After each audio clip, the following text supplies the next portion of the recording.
we're going to dive into like the creative habit and making stuff and all sorts of creativity things. I think we're just going to wind up talking about something and go on a tangent. And It always happens, doesn't it? I love yes, that.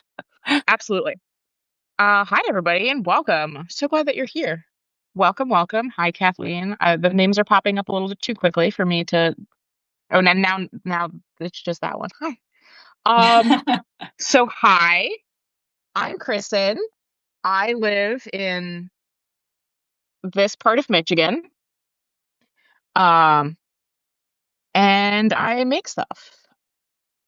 I really don't have a better way to describe what I do. How about you, Mansi? What do you do? So my name is Mansi, and I am 30 minutes south of San Francisco. That's my landmark, so people know where I am.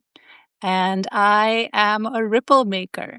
So I make stuff too. And I think that's kind of what draws us together because although Kristen, and I've followed Kristen for a while now, her style of doing things is so interesting to me because it is such an antithetical way of how I approach my art.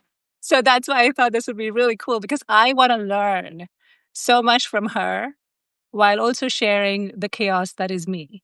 So there's See, you something say for that. everyone. I think that I'm so chaotic.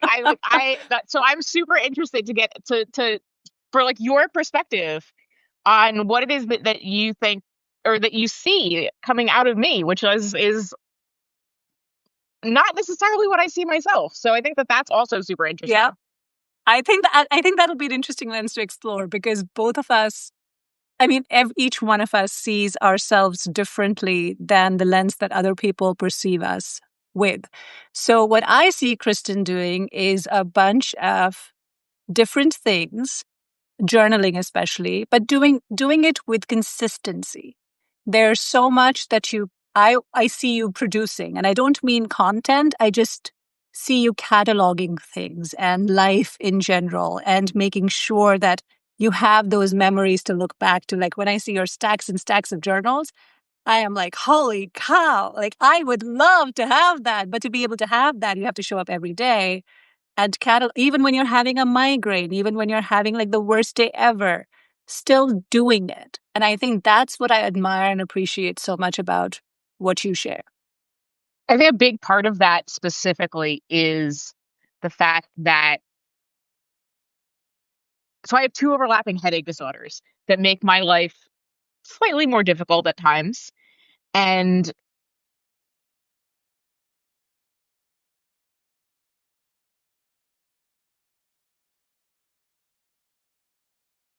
if I used not feeling well as an excuse not to show up,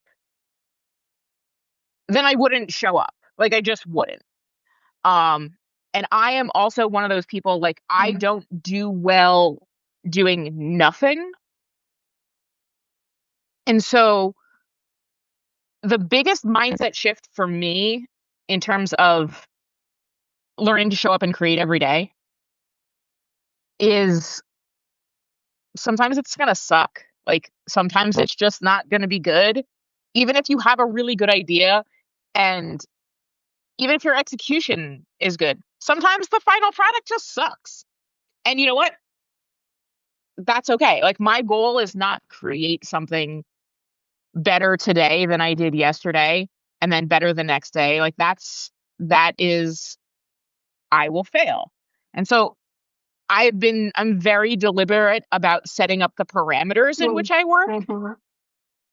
and then also being like I'm a human being and if it doesn't happen sometimes then that's okay.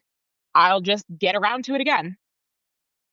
And I would say up until the pandemic, I did not create a tangible thing every day. Um, and then when we got into the pandemic, when everyone was staying home, I set up a 30-day Zoom call. Let's get together every day in April Nice. and make something. Mm. And I just never stopped. So I still do the call Monday through Friday. And some days I show up and I make something really cool. Some days I show up and I just make a mess. So I'm And curious, I'm going to interrupt you there because I'm yes, really go ahead. curious about what are you getting out of this? Because if it's not about the product, which is what most people that go into art, especially those who are entering this field, and I've seen that on Instagram. Thank goodness I'm not part of that anymore. It almost feels like there is such a push to produce actual stuff that if they don't produce actual stuff and on top of that actual stuff that looks good, it feels like there's nothing one gets out of it. So I'm curious, what do you get out of showing up every day? It makes me better at actually creating. Like there are things that I've created that are absolutely gorgeous. And they've been in magazines, like multiple features in magazines, and that work exists and it's incredible. But like, you don't just sit down and create epic pieces of art and nothing else. Like that is a disconnect. And I think that social media really doesn't makes it a lot worse, because on social media, especially Instagram, Pinterest is the similar, Facebook similar, TikTok similar, in that you are showing the end result of a product. Right. You have absolutely no idea how much work went into that product, let alone how much, like, take an author, for example, right? You wrote a book. Say you wrote a novel about, you know, detectives in London in 1890s. It's not just sitting down and writing out like Joe the detective in 1890s London. You have to do mountains of research. And it's the same with visual art. You are creating, like, all that stuff that I do on a daily basis that I'm putting out in the world. That is so that I understand what I want to create as an artist. And if I didn't spend time playing with things that I like, figuring out what works, because this is where the non-creative side of things come in. If I need to create, like, in order to produce great work, I need to create a bunch of shit work. And not necessarily like things that are bad on purpose, but in order to learn about what I want to do, learn about who I am, learn about the things that I want to share with the world, I have to try things. And then I've found, for me, when I mess up, I learn a lot better than if everything just goes perfectly according to plan. So giving myself that space where I have the freedom to mess up. My goal is to show up, put some stuff down on paper, see what happens. And like, my best trait as an artist is that I'm smart. Like, that's, some people are like incredibly skilled. Some people can see things incredibly. Some people can just sculpt. That's not my art skill level is not super high. Like, I did not go to art. I didn't even start doing art until like college, like art. Well, you're ahead of me. And like, it just, if I didn't have fun doing it, I also wouldn't do it. And I love what you said. It's about fun, but it's also, when you're saying when things go according to plan. So I'm going to latch onto that because I always say I don't have a plan. In fact, when I lead my live workshops, I just did one this past Saturday, we were making a zine. And I challenged myself, I'm just going to pull this up really fast. So I challenged myself by using black mixed media paper, which why would I do that when I'm leading a workshop and I'm trying to teach people how to make a zine? I could just have used copy paper, which is what I'd said to bring to the workshop. But I said, hey, I want to try something new and I want to keep it fresh and fun and exciting for myself because I want to challenge myself. And I really don't care about failing in public because, when it comes to art, there is nothing like failure. It's just the word doesn't exist. It's just art. You're playing, you're messing around. And so I chose black mixed media paper, which is very thick. So I'm going to open this and show you. This was the black sheet of paper. I did not know what to do with this. This is me figuring out in real time on a Zoom call what to do. This is shit art. So, but that's what I'm saying to you. The way we say shit art, it's something. This was a black piece of paper that has color now. So it is something out of nothing. And then when I flipped this over, still trying to make sense of it, what this is going to end up being is caged by our fears is going to be kind of the theme of this story. And then each page is turning out to be different. And I'm still working on it. This is nowhere close to being done, but I chose a different format. I've never done landscape. Yeah, I've never done lands. Yeah. I've never done landscapes. I was like, if I'm making it challenging, I'm just going to push the envelope as far as I can. And I'm going to use oil pastels on this. And oil pastels need some kind of fixative. And I'm not going to bother with a fixative. So I just use clear gesso on top.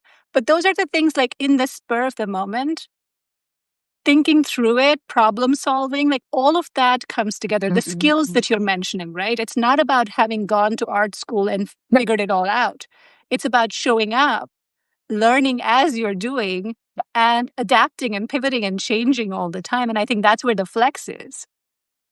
Yeah, absolutely. That's absolutely where the flex is. And as you're talking about it, like there's so many things that you learn just by putting the oil pastels on paper. Like, how does this oil pastel look on this black paper? How does this oil pastel look with this oil? Like, and all of that information, I think we soak in so much better when we're literally doing things with our hands. Yes, 100%. And also, if I especially say, what if? Like, if there is a what if in my head, as absurd as it might be, if I've put oil pastels and logically I know it's going to be water resistant, but I want to spray a watercolor spray on top and see what happens, I will do it. And a lot of people fear, like, I'll do that shit. And then people will be like, but that's so fucked up. Or why would you do that? And I'm going, because I want to see, I'm curious. But also people are so afraid of messing up and B, wasting paper. And I'm like, at the end of the day, it's freaking paper. It's paper, okay. Right? The amount of confidence that can give you just trying a watercolor spray on top of an oil pastel, you cannot put a value on that. I think that's what people don't realize, which I really struggle with. But how do you push someone over? I always say I'm here to nudge you off the cliff, because I feel like people stop themselves from starting. And then we hide behind these things like, oh, but you're so talented. And I'm like, fuck, I'm not. No. All I have is the courage to mess up. Right. You have exactly. You have the courage to mess up, and you are confident enough to learn from your mistakes instead of being like, oh, I messed up. I guess I can't ever do this again in any form whatsoever. And when the goal is to learn about things and discover things and, problem solve in the moment, the end result doesn't matter. Right. And it's the process, it's the journey. Yeah. And I know that's that's very frustrating for people to hear when you're starting out, like, oh, it's the process, but like it is. Like it really is. And if you go into all of your art thinking that it's linear and the process is linear, you're also going to struggle. Like getting from the idea in your head to the tangible thing that exists in front of you, it takes a long time to figure out what is the best way for you to do that. How do you come to that realization? How do you know this is what I like to do, this is what I don't like to do? And if you don't like to do something, do you never do it again? Or do you revisit that maybe 6 months, a year down and see how has my response to this changed?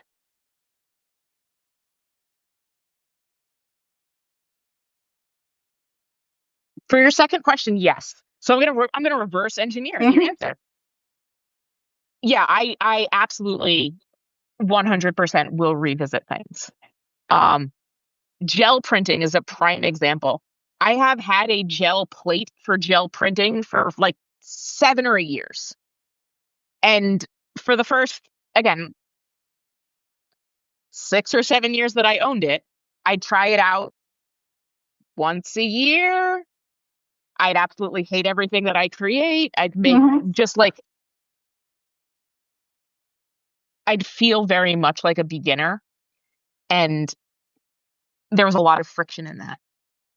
And then eventually I got to the point of saying, "You know what, Kristen? You're smart enough to level up your skills in this one thing, so figure out, like, literally just figure out how to do this, Mm-hmm. Mm-hmm. and read about how, the mechanics of it work instead of." But for me, like, that doesn't work. I don't do well when I just go and read about something and then go Right. try it for the first time. Right. I want to play around with something, figure out what Mhm. I don't know, and then be like, "Okay, illuminate me, please." Yes. I am just picking out these to show you. I was just playing with my gel plate yesterday. And I used to be a Jelly Arts ambassador for 4 years with the likes of Birgit Koopson and Marsha Vaughn. And they gave me the heebie-jeebies because they were so good at it. And the thing with them was they could do anything and the results were always spectacular. And Spectacular. I would do anything and the results were far from anything spectacular. It was just a mess. And then I realized, you know what? My problem is with a gel plate, I stop at 3 or 4 pulls because it looks ugly and then I'm done. But if I go up to 10 or 15, because at the fourth or fifth pull, when I'm like, this is ugly as hell, like, what is this even? If I stop at that point, it doesn't do anything. But if I go with the mindset of, hey, this is a toss away sheet of paper now. It's going to go into the trash anyway. What do I have to lose? And I keep at it. Ultimately, like the 11th print is something like, I'll show you, like this. Yes.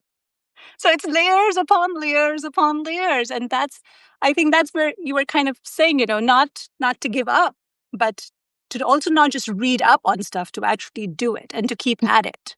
Yeah, and keep at it and figure out, like, you know, what is it that you like about Mhm. the medium to begin with?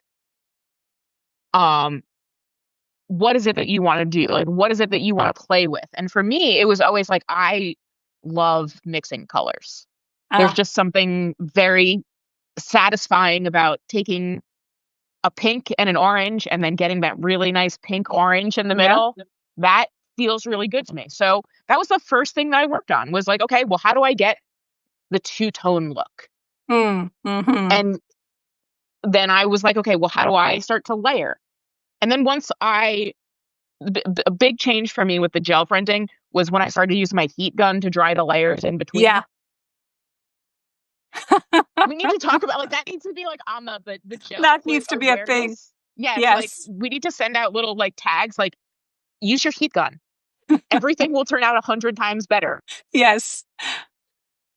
So yeah, but also, like,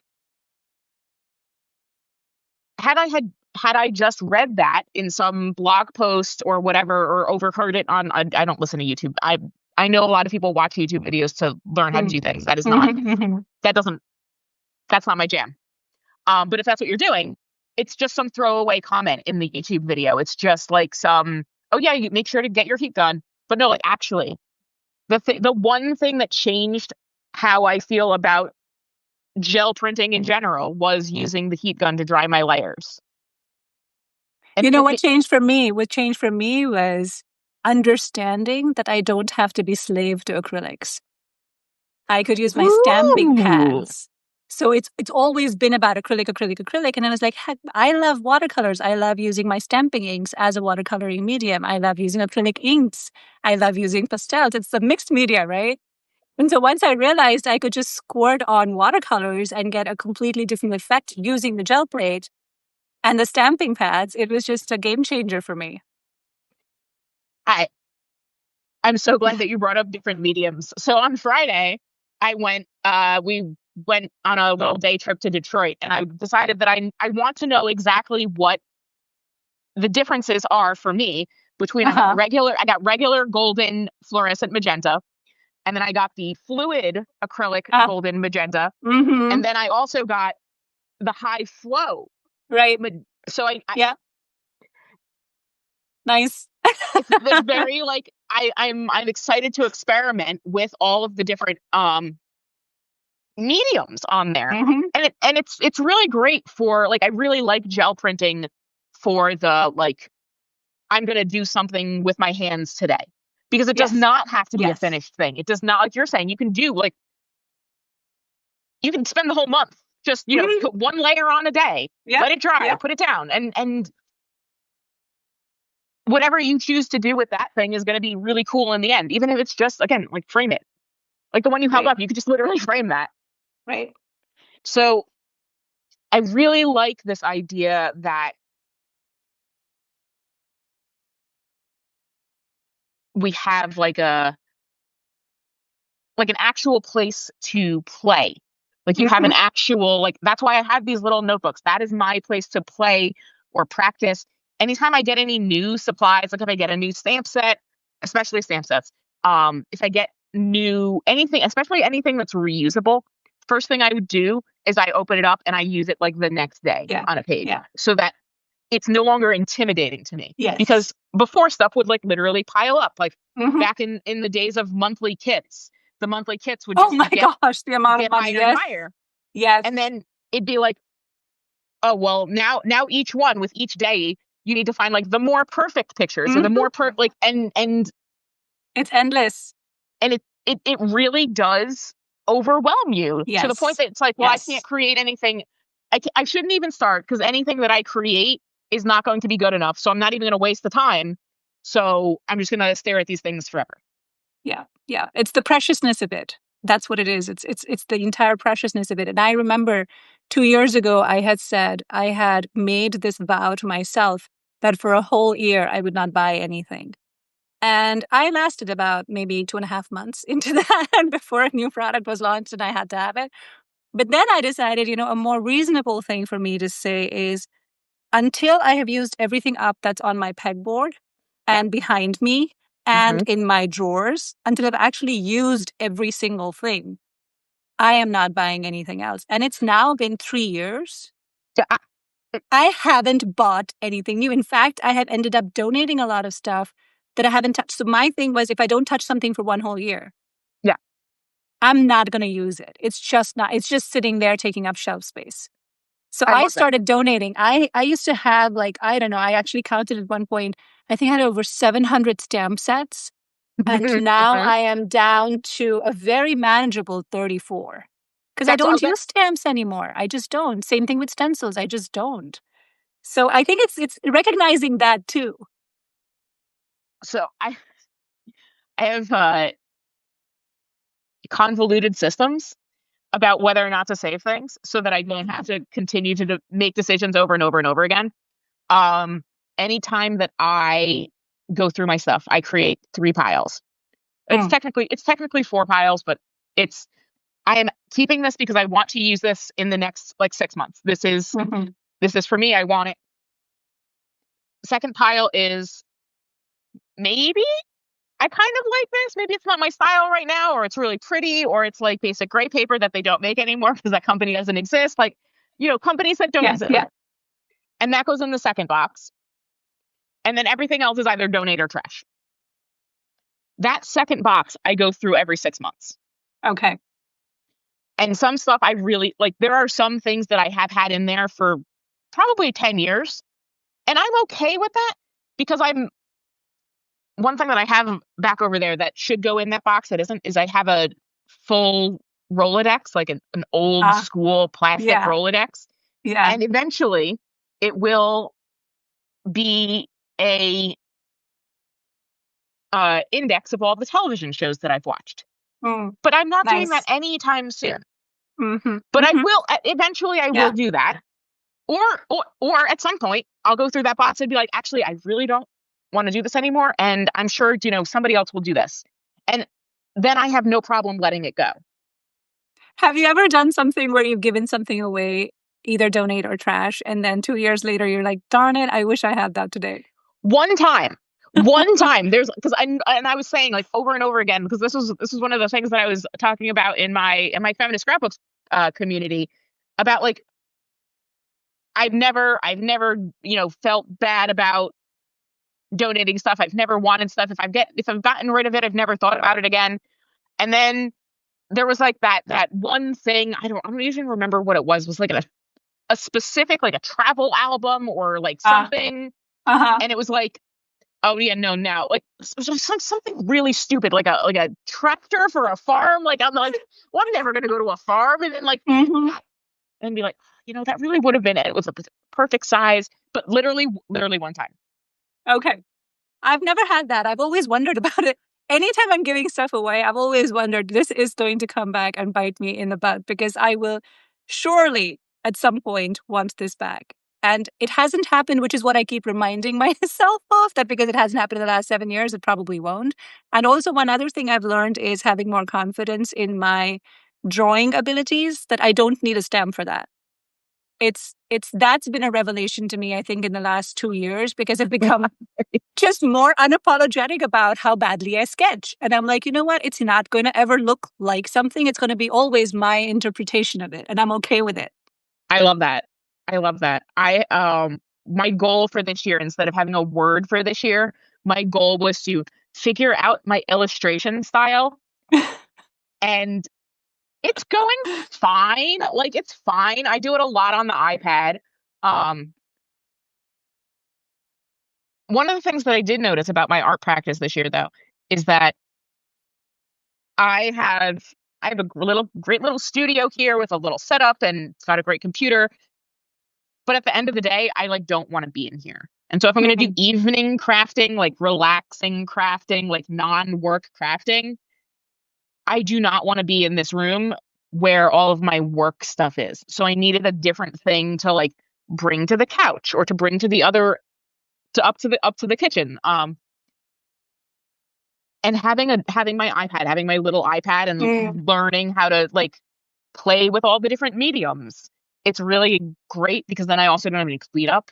Like I can play Right. with the oil pastels. I can play with the big markers, and then I can just close it and go to sleep, and then I don't have to deal with any of the friction of cleaning in the evenings, because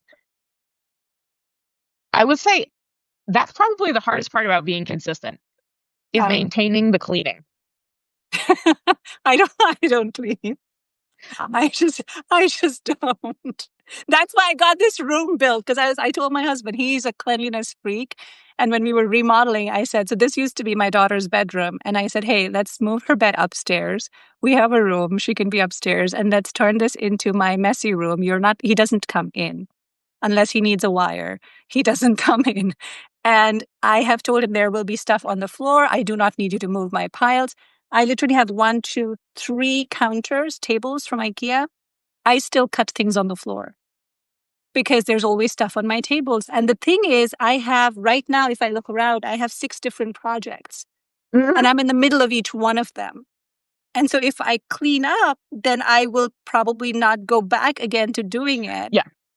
So it is a challenge. And I've told my daughter too, I said, in this room, the mess stays. Your closet, no. You need to fold your laundry and put that away. So we have boundaries, I guess. But yeah, I don't believe in clean. I don't even ever clean up my gel plates. Like sometimes people would ask, so Oh, how do you yeah, clean that? no. And I'm like, no, you don't. Yeah, that is exactly, I have had that conversation multiple times. Um, I have a love-hate relationship with cleaning. I am not, Mm, I like everything is a disaster. The- but I do need enough room to create on my desk with the mm. camera on. So because I do it live, I do have to have like the like So you square. mean you don't just push everything to the side like I do? That's what I do. I do my side swipe. I literally cleaned up both areas, so I can do that. I literally have two spots where I can push everything, and they do get huge piles. And a big part of my consistency, like a huge part of me being consistent and creative, is to spend 3 minutes on Friday afternoons cleaning up those two spots. Like Wow. I literally put a timer on my Apple Watch for 3 minutes, and I like Nice. force myself, like again, like I'm like 10, and my mother's like, you need to clean your room, Yeah. because like that I hate that less than the friction of coming into like a Monday and then being like, no, I can't. I'm It's too overwhelming. Yeah. It's too overwhelming to even start. Yeah. And so to give myself that, and to do it on Friday, after I've had the whole week of, I know where things are, I know where stuff is, I know what's garbage, I know what's not garbage. I don't have to, then spend the extra like half second on each thing of like, do I want this? Do I not want this? And that is a huge, huge thing for me, is the decision fatigue. And sometimes I like to just create art and not have to worry about decisions. Mm-hmm. And that's another thing I think that really kind of messes with the societal expectations of producing a desirable end result. Right. And so, it's like a flow chart you don't need. You don't need a flow chart to do art. But I want to get back to what you were saying about what I see about your practice that you probably don't see for yourself. And that is, so I will contrast this with what I know about myself, and therefore, through that lens, what I see in you. So through my lens, I have, as I confessed, 3 tables, and I still work on the floor most days. When I do have, I only have 1 live session a month, which is called the Ripple Room. And that is more of a conversation. You do your thing, I do my art. All of us are doing things. Mark comes in and he writes his poetry, but it's not a facilitation workshop. So everybody's doing their own thing. I do have my camera on my table, but who cares? It's messy. It's not instructional. But then when I do something like a seasonal thing, like when I did with the zine, I needed to have different sized papers. I needed to have my cutters, my bone folder, all the supplies that you would need as essentials. To me, the overhead of organizing that feels so overwhelming that I'd rather have a loosey-goosey approach to this. That's one reason. The second reason is I fail miserably, even though I'm told I'm a good instructor, I fail miserably at ascribing to the notion that I can teach anyone art. And I think that goes back to all I'm doing is experimenting, and I trust that you can experiment too. So if we can both experiment, we're going to have fun. So that's the second aspect of it. And what I see you do so well that I don't is have those many live calls where you are actually doing, showing, sharing.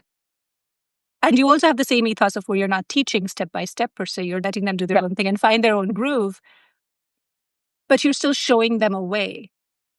I appreciate that a lot. What I struggle with is, for me, so sometimes, like, for example, I'm sitting at 9:00 reading something, and I'll get an idea that'll trigger an idea for something to do with my hands. And I will want to come and share that live. So I feel like, should I go on Substack and announce that I'm going to do a live, to just start a YouTube live? Will anybody watch? Like, all of those thoughts come. And then I don't do anything about it. I just create. And that's enough for me. But at the same time, I feel like if I were to share that, would that feel so wrong because it's not planned and it's not structured? Like, I struggle with that. And I guess this is a very long-winded way of asking, since you have it so structured, do you feel that spontaneity kind of gets lost in that structure, or do you still feel that there's space for it? I definitely have space for it.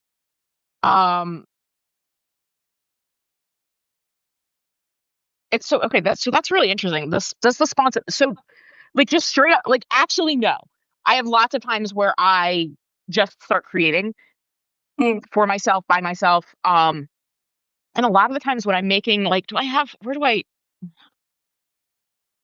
to look for something like that's like really good. I want a scrapbook that's like really good, as opposed to one that's just like fine. They're over there. I'll get them in a second. But okay, now I just totally lost my train of thought. What was the first thing that I was saying? Sometimes you just come and create for yourself by yourself, is how you started.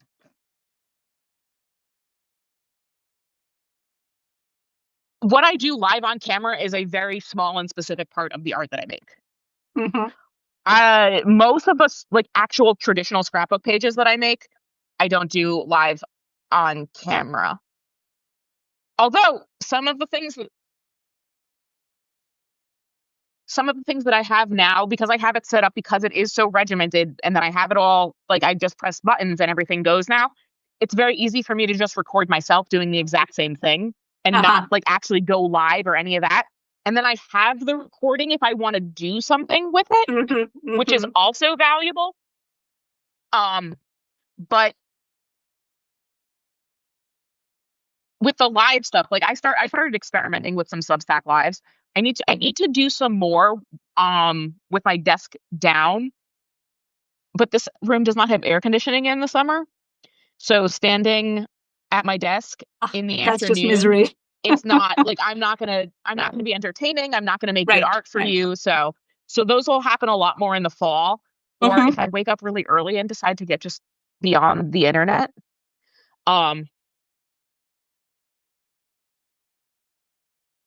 also find that for me, the spontaneity is in a lot of my other projects. So because I have this notebook where I have these notebooks where I show up at noon every day, Monday through Friday, and I make something. That is, you know what I like to think about it as? I like to think about it as like if you're a professional athlete, you like go to the gym every day. Like it's not part of your hanging out with the team. It's not part of your going to, it's not actually what you get paid to do. It's like brushing your teeth. You just do it. Exactly. And so, and if you're one of these like elite athletes, you have your workout regimen. You show up to the gym, your gym at 9:00 in the morning, and you do your crunches and you do your squats and you do your kettlebell. And all of those things make you better at performing on Sunday. And if you don't do the kettlebell and if you don't do your wind sprints, you'll probably make some great plays on Sunday. You'll probably like do a really good catch or you'll run really fast at one point. But part of it is muscle memory. And so when you're playing every day with paintbrushes and stuff, your brain doesn't have to be like, okay, how much paint do I load onto the paintbrush to get the stroke that I want? And if you're out of practice, that's the stuff that you actually have to think about. And that can be exhausting. And so to do a little bit of the work every day and not care about how good it turns out makes the stuff where I do care how well it turns out much easier, so much less exhausting and more fun. So I'm getting the cool stuff. I'm getting the gorgeous scrapbooks that I'm like glad that I have and I will keep for the rest of my life. It's so much easier to create them because I spend a little bit of time just creating every day. Interesting. So I don't create every day. I essentially, I create every day in that if I'm not doing art, I'm writing, which I'm doing every day. So I do write in my journal. I'm posting essays. I'm doing a lot of writing because I have a dual kind of thing going on right now where art is where I come to play and where I come to really release emotions that I don't have words for. And my essays are more in-depth, more personal, more long-form narrative.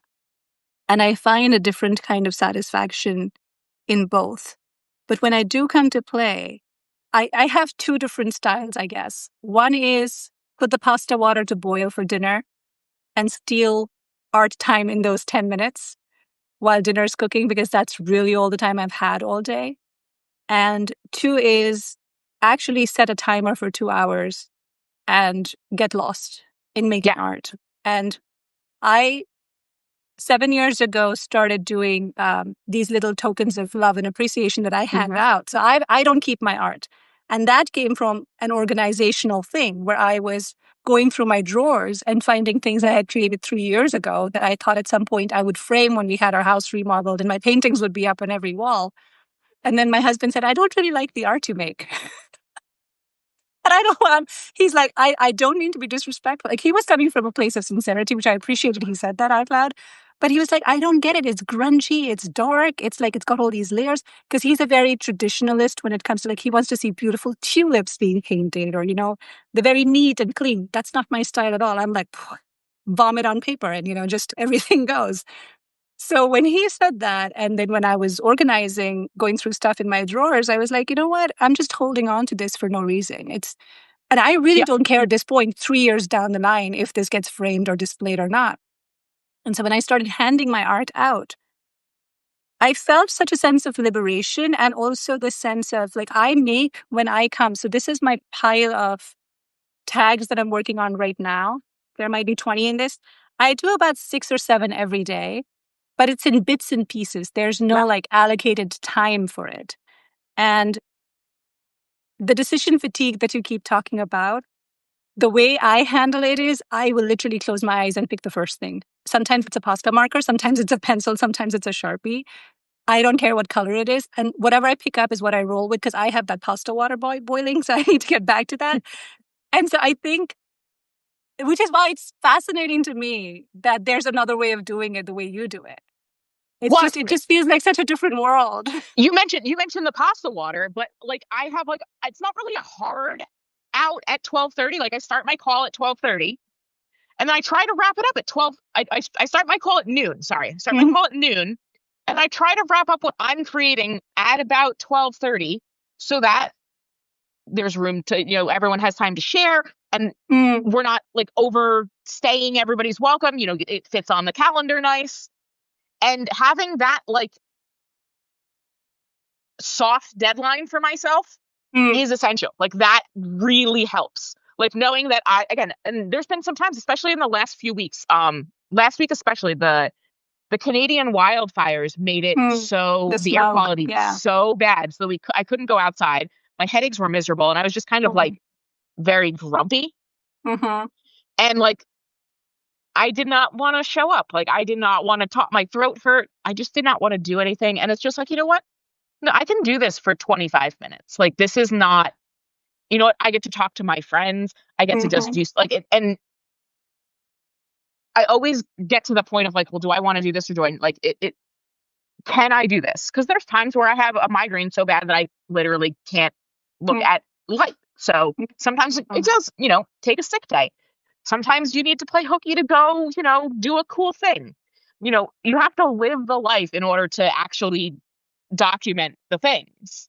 Right. And it has to be sustainable, and it wouldn't work for you if it weren't. No. And there's been times like I've taken to like, again, we went to Scotland. So and I have been very good about like we went to Scotland. We were in the UK for 10 days. We're in New York City for another 3 or 4 days. But I took off the entire week when I came home as well. So that I could get myself back into living my actual real life and unpacking everything and not have to worry about like, okay, well, you have to show up at noon and like get back. You need to immediately get back into the swing of things. And so I found that like literally scheduling in that time makes it so much easier to go back eventually than being like, and getting overwhelmed by needing to restart everything perfectly all at once. So you don't do any art when you're traveling, or do you?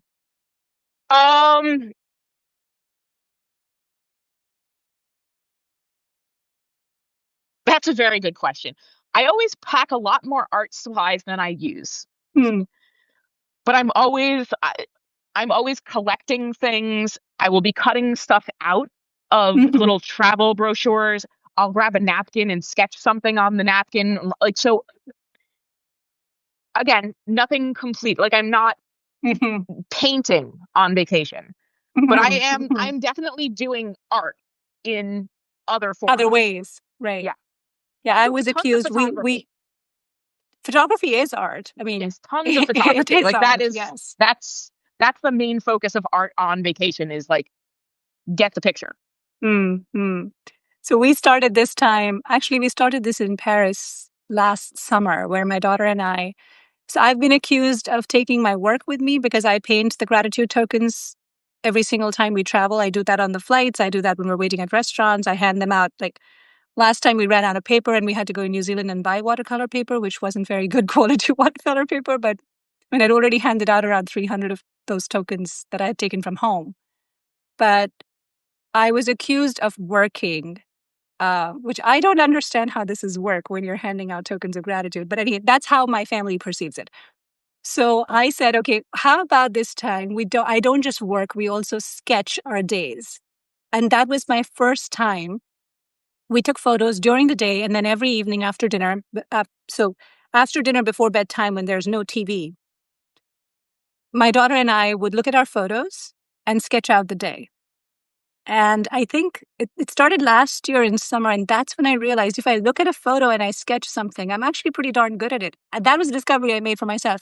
And I might come across as bragging, but it felt really good to say that out loud and see, I was like, I can actually sketch a dog. Like that actually looks like a dog if somebody didn't see the reference photo. And I think there's no, so I feel pressure. I think for me, and I don't know if that's the same thing for you, it's internal pressure. This is not coming from people who attend my workshops or my Zoom rooms. This is internal pressure. I feel something changes when it's being recorded or when the camera is on, when I am doing my art. I mean, I still freewheel, I still make mistakes. Once I get into the flow of it, I don't really care if it's on or not. But that initial state of, will this be worth their time, is what worries me. And again, this is my own insecurity, but I want to know if that's something you experienced at any point. It is. It used to be, and so this was another big mindset shift with me. Was that I needed to learn to give other people their own agency, and I'm going to go out here and do the thing that I want to do. And if people want to be a part of it, they will come and be a part of it. And if they only want to be a part of it for a little while, they can only want to be. And this is, I feel the exact same way with like email subscribers. Of like, I don't want, I do not pay attention to when people subscribe or unsubscribe from my newsletter because I would like that other people did not pay attention to when I unsubscribe and subscribe to their newsletter. Like, there are times in my life when I very much want to get all of your emails. Please give them to me. Give me 3 emails a day. I'm very into it. But then there's also times where like either I appreciate the transformation that I've gotten, or I need that, like, you know, whatever it is, half an hour every week that I was reading your newsletters to do a different thing. And it's not a reflection on the quality of the individual or the thing that they're doing. It's a matter of, well, this is what I need in my life, and I'm selfishly doing this for myself. And I want to try to project a little bit of like, everybody should just be a little bit selfish. Like, don't stay subscribed to newsletters if they are cluttering your inbox. Don't stay on Zoom calls if you're not getting anything out of it. I mean, you know, there's a fine line of like, you know, being rude and leaving in the middle of somebody's conversation. Right. But also, like, you know, don't, if you're going to a standing Zoom call on, you know, Saturday afternoons and it turns out you actually hate everybody, stop Don't going go to the Zoom call. Personal boundaries. Yeah. Yes, so, I understand what you're saying about giving people, honoring their agency. Really is it's about that. It's honoring their agency, because somebody commented, Zoe said, it's always worth our time. We would not join if it wasn't. And that's true. That's a great perspective to have. Yeah. I don't know why. And I think I talk about this a lot, but it takes a lot for me because it's so deeply internalized that I am not good enough, that I didn't go to art school, that I am in no place to teach you anything, which is why even facilitation was a term that I took on. I didn't embrace it entirely. And I almost feel like I'm just here to be present as a witness. I'm not even here to facilitate. That's kind of where I'm landing these days. I'm just here to witness your art, your self-expression, while I have you witness mine. And I think that's enough. I think that's kind of where I'm landing at these days, is that's enough to just witness each other's journey. And if somebody wants cheering on, cheer them on authentically, not just, you know, you got this for the sake of saying it, but if somebody wants you to just hold that space of uncertainty, to be in a position to say, you know, as some people were commenting earlier, it's finished for now.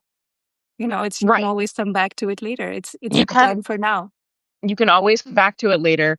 And a lot of times when you come back to it later, that the experience that you've had in the in-between time can be incredibly valuable in getting you to again, talking about end products, getting you to an Yeah. end result that you actually truly appreciate. Yeah. Um, And that feels good. And sometimes the end product at that point might feel like the end product, but if you revisit it 6 months from them, it might feel like, oh, I could do something else. I have done things where there was a journal page, which I don't know where it is right now, but there was a journal page that was super duper dark. My mom had fallen down. She'd broken her pelvic bone. My mom and I don't have a very good relationship, but I had to fly to India to take care of her. I was supposed to go for a week. I cut short that trip, came back in 4 days because my body just could not take it. Just the tension was too much. And I remember coming back, and the first thing I did after breakfast that morning was just paint black and brown all over my journal page and scribbled all kinds of obscenities, things that I would never imagine myself saying out loud. I wrote them on wet paint. And I walked away from it because that's what needed to get released. And that was it. And then I came back to it 2 days later. And I remember making the ugliest face that I'm not a portrait artist. It was the ugliest face ever. It was completely disproportionate, whatever, but there was a face. And then I shut it and I kept it away. And then I was doing some workshop for which I opened the journal page a month later. I saw that and I was like, I don't want to have that. Like, I just don't want to open it and feel that again. And so I painted the most beautiful pink flowers on top of it. So it was like the third or fourth layer. And now when I look at that page, only I know what was under it. I still know it. But if you were looking at that journal page, you wouldn't know that. And I think that's kind of where it's so nice to be able to not have that end product always driving us to creating. You can just create for the sake of creating, right? and honestly, you can even create just for the sake of Mm. see, that's the perfect way. You said it the perfect way, but I feel like when we talk about like we create for the sake of creating, we still think of like, okay, you have a creation at the end, Right. but like literally just to create for the sake of doing the thing in the moment. Right. And Sometimes then it's just motor. It's just, you want that motor movement. You just want to move with your body. Sometimes I just want to feel that wet, icky paint on my fingers. And that's the only reason I want to do it, is just to feel the coolness and the warmth and the rough texture of the paper. And that is enough. it is. But I don't get paid for that shit. That's the other thing I want to talk about. It's like I find so much joy in all of this. And my resistance essentially boils down to this, I say this and I struggle with it. I say that I come from a place of privilege when I say this is enough, because I am not responsible for paying the bills. My husband is. Correct. And I Yeah, had no, I had a six-figure salary. I used to work a desk job, and it was always a chip on my shoulder because everybody said, you're so smart, you could do anything. Whatever you put your brains behind, you can do it. I had all the titles. I had all the business suits. I had all the high heels. I went to all the galas and all of that stuff. That was a previous life, and I do not recognize that person anymore. But the freedom that I have now to do what I want to do, in reality, would not pay the bills. yeah, same. So that's another thing that I think needs to be vocalized. I don't think enough people say that or own it. Well, and I think a big part of it right now is that there's a lot of jobs that don't pay the bills anyway. Mm-hmm. So, like, if you're gonna go out and get a job because you should have a job, and it's not gonna pay the bills, you might as well do something that you love, or something Right. that's interesting, or something that like is not just And makes you feel alive. Yes. Right. Yeah. And yes, it would be great if I knew, like, again, I have no desire to learn how to be the best business person possible, because if I were the best business person possible, I would not be the best artist that I am. Mm. And that's like, that is a big part of it. And so, one of the things that when you were talking about the struggling to go live, I've struggled very much, less so now, but very much in the past, about just telling people what I'm doing. Mm. Just because, like, again, I don't want to bother you. Like, sure, yes, I have this thing and it's great and you'd probably like it, but I know you're busy, so I don't want to like take up your Mm-hmm. time and like bother you. And like, I trust you enough that if you knew you'd be able to do it yourself. And that's like, that's not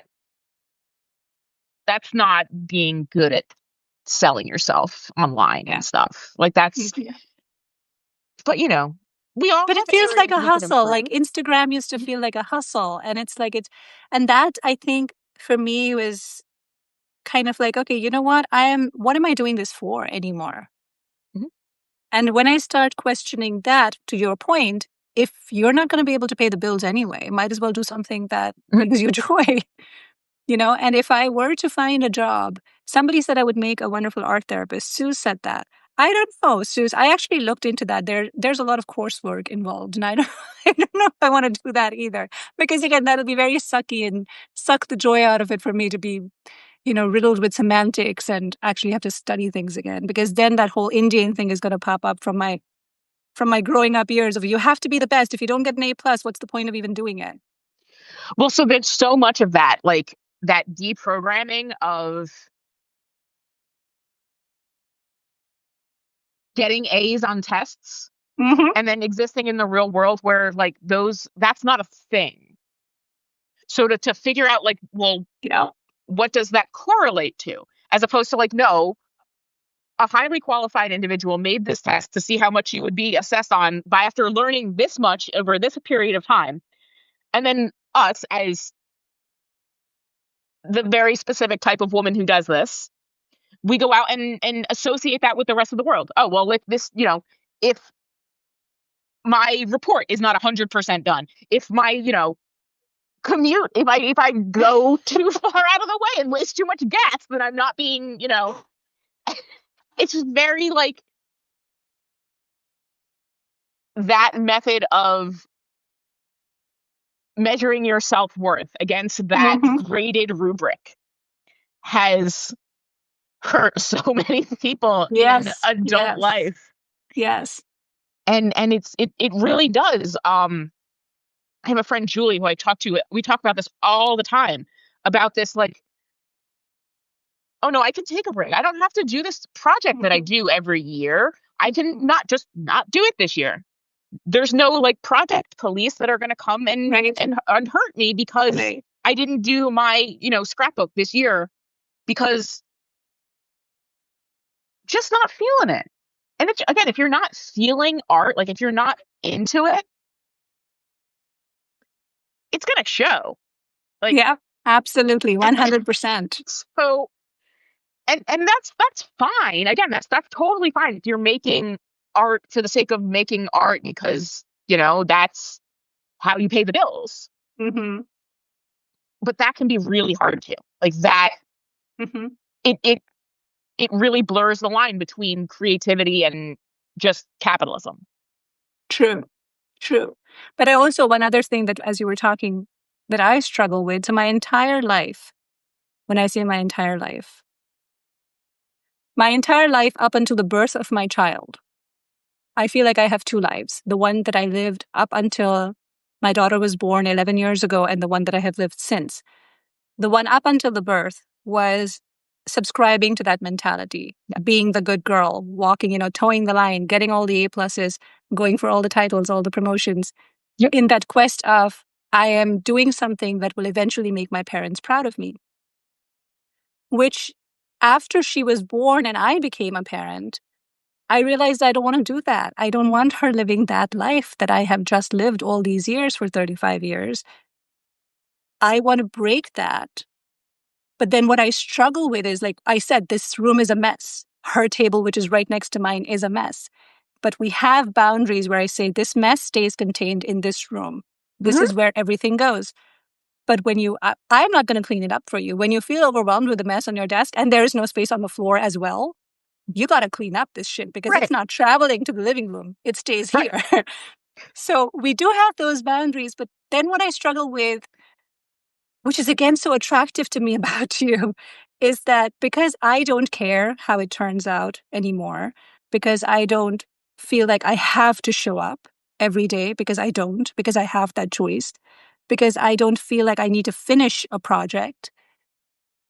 As a parent, then I struggle with, am I creating a rubric for her where she's going to do less than and she's going to be okay with it? And I struggle with that because I know she won't. I know she won't, because, she just won't. We still talk about everything, and you still have to be good at what you do when it comes to academics. But on the other hand, it's a life ethos. It's the principle. It's the guiding principle, that integrity. That, because I do feel there was benefits that weren't as perceptible to me as a child and as a grown up, that I now, when I reflect back on it, the integrity, the work ethos, the work ethic, the simply memorizing things by rote, showing up every day. You got to do this. It was done in a way that didn't feel good, but it got integrated in a way that still carries me through. Yeah, and I feel that there's same a dichotomy in that I struggle with a lot. And it right, and it has to come down to, like, is going through that and learning that way, because it comes back down to, like, making the mistakes and learning again. Are you going to get better through those mistakes? But also, the way that you set your kid up, she's going to learn how to be resilient because of making mistakes. And I think that that's so important, because because perfection is impossible. Right. Learning how to deal with imperfection as a teenager makes you so much more capable of handling imperfection as an adult. And you can choose the aspects in which you want to be perfect. Or, right. And self-worth doesn't get attached to it. That's the other aspect of it, which is correct. Which is what I'm really, really, as a woman raising a daughter, very, very acutely aware of, that I don't want any self-worth to start getting attached to any of this, because they're two separate things. It's what you derive from it. The joy that we talked about, that feeling of aliveness, that's what should be at the heart of everything you do. I completely agree. And sometimes I think,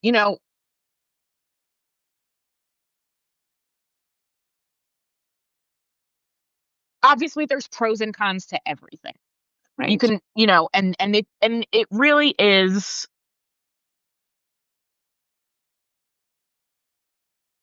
There's some good in however we choose to do things. There might be a lot more bad in some of the ways, but there is some good. And so I think that's another thing where those of us who have grown up with difficult childhoods see the things that we've learned through the difficultness and have a hard time saying, oh, I can learn the same things in a different way, because that was just never a possible, like, that was not allowed, not allowed. Yeah. Not even, like, it wasn't even an option. Right. It was not even something that you could have considered, because that didn't, like, that wasn't, like, the idea, like, so I think now, what if I didn't go right to college? What if I took a gap year? What if I, but that, like, there was no, that was not, like, if you didn't go straight to college, then something was wrong. Yeah. And seeing, like, knowing who I was after, even not having to do with, like, my freshman year of college or whatever, that year of, like, human development and being an adult out in the world, I think would have put me in a much better place to make different decisions. And I think I would have enjoyed college a lot more. But again, that was not even that. And also, it was, you go to college and you study the things that you study at college. Oh, it wasn't like, yes. Like, yes. If somebody had told me, like, did you know, Kristin, that there are jobs in television that aren't people in front of the screen? You can write for television? How does that? Yeah. It's fast. That's why I love these conversations, because we grew up in completely different time zones, cultures, all of that stuff. And yet there's so much familiarity in this. I went to college. My majors were psychology and economics, and I wanted to be a psychologist. So that's why that comment about being a therapist stood out to me. But my parents were like, either you will be a doctor, an engineer. If you can't be either of those, or a lawyer, then you go into Masters of Business Administration. So economics is your thing. I still do not know what macroeconomics or microeconomics is. I was standing outside that classroom for the most part because I just kept getting suspended because I just wouldn't study. It was just not my thing. And so my parents made a compromise when I said I want to do a master's in journalism, because they were like, well, she won't get paid as well, but she's dating this guy who's an engineer, so he'll probably pay the bills. And their understanding of what a journalist was a newspaper reporter. And Correct. Yes, they don't absolutely. get paid very much. Right. And they didn't know that there's this whole plethora of communications jobs that do pay you the big bucks. But it's just, if I could go back in time, I mean, therapists earn a lot of money. I would totally be a psychologist, but not for the money, because I truly enjoyed having conversations and listening and learning and all that stuff.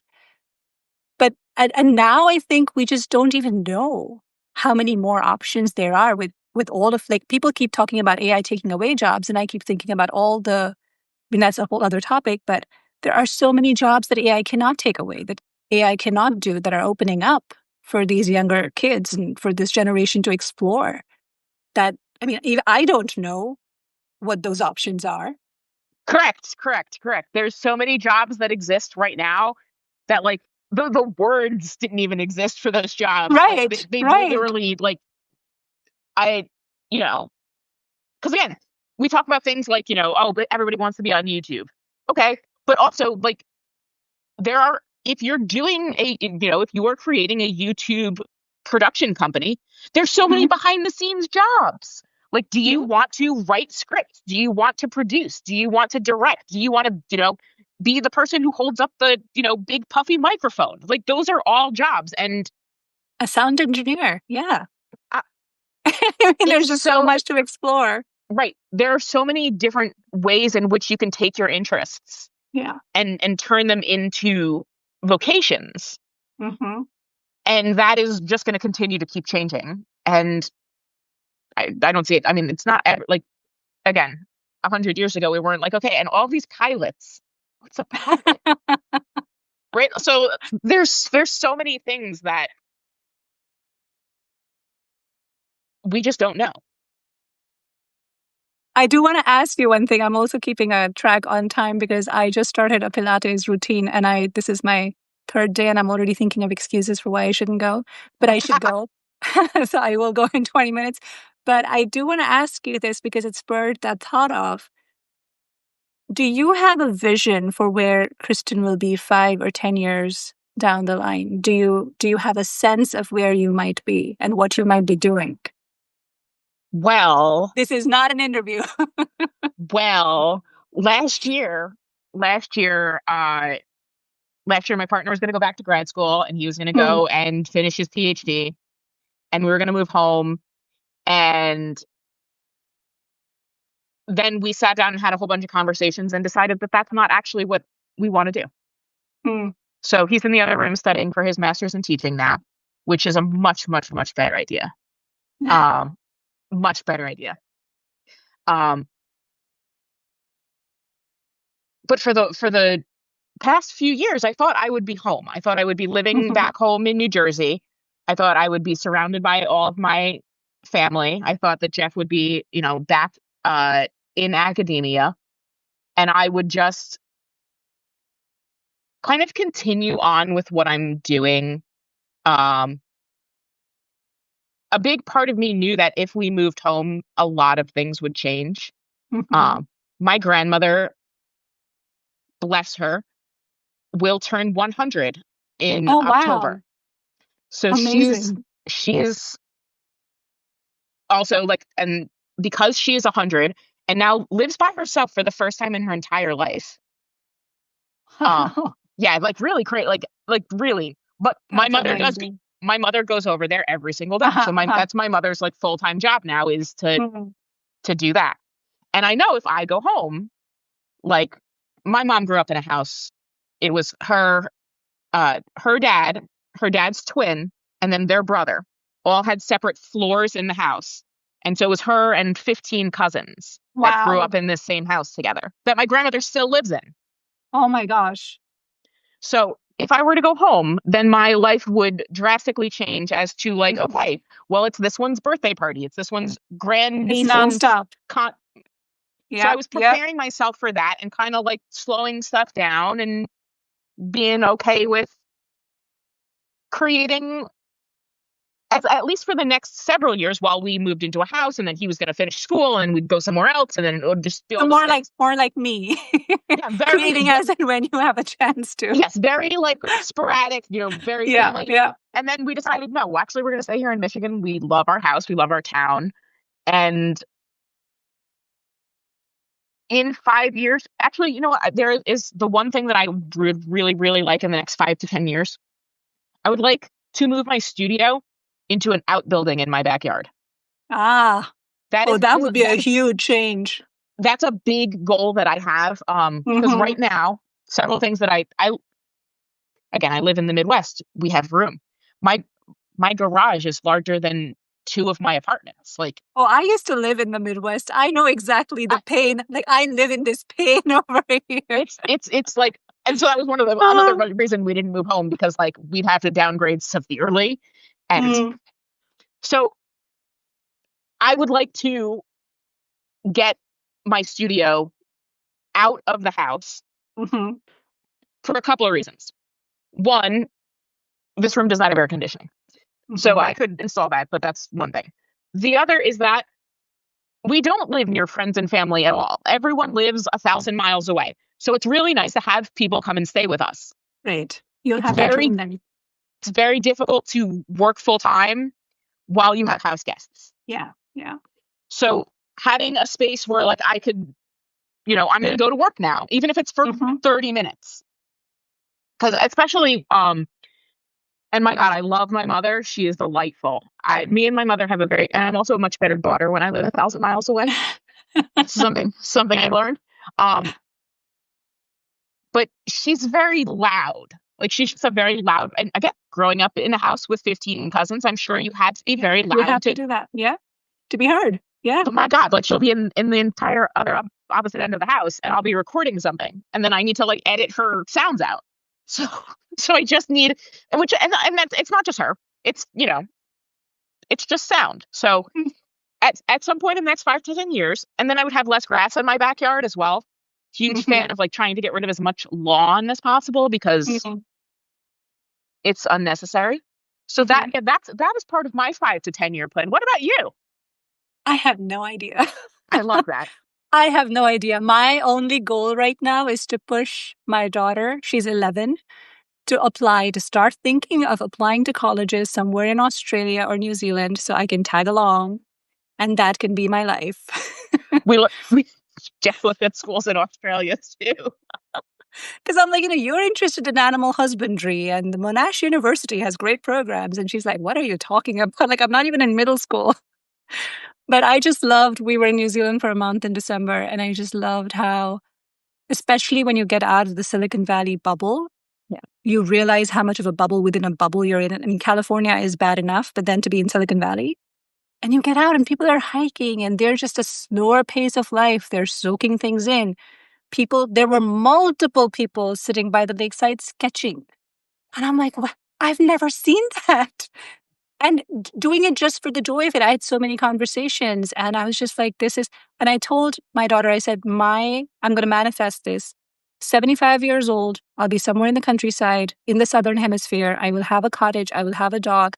I will have my white picket fence, and I will just have kids come in and do art with me. And she was like, what about daddy? I said, that's daddy's problem. I don't know what about daddy. He'll have to figure it out. He'll figure it out. But yeah, I mean, I don't have a 5 to 10 year plan, but I do have a long-term vision for where I want to be and what I want to do. Yeah. And I think it's just a happy vision to have to work towards. I think so too. I really do. Well, this was so much fun. I am so glad that, we could chat for hours. I was going to say, we have to do this again. We should. Yeah. We absolutely should. And I love how different yet similar we are. I just love that. I agree. I totally agree. This is so good. Also, thank you everybody who hung out with us all afternoon. Yes, and thank you for all the comments. I have been peeking, I've been glancing at the comments, and I think if we had done it a more structured way, you might have had more questions, but I love the running commentary on the side and people sharing their own experiences. It's always great. Completely agree. I completely agree. This was awesome. All right, we'll do it again. We'll tell you guys when we'll do it again. Yeah, and for now, I need to go do Pilates because I am not consistent with anything, and this is the one thing I've picked for the next 3 months to be consistent with. Then I am not going to stand in your way. All right. All right. Have a great day, my friend. We'll talk soon. Bye, everybody. Bye.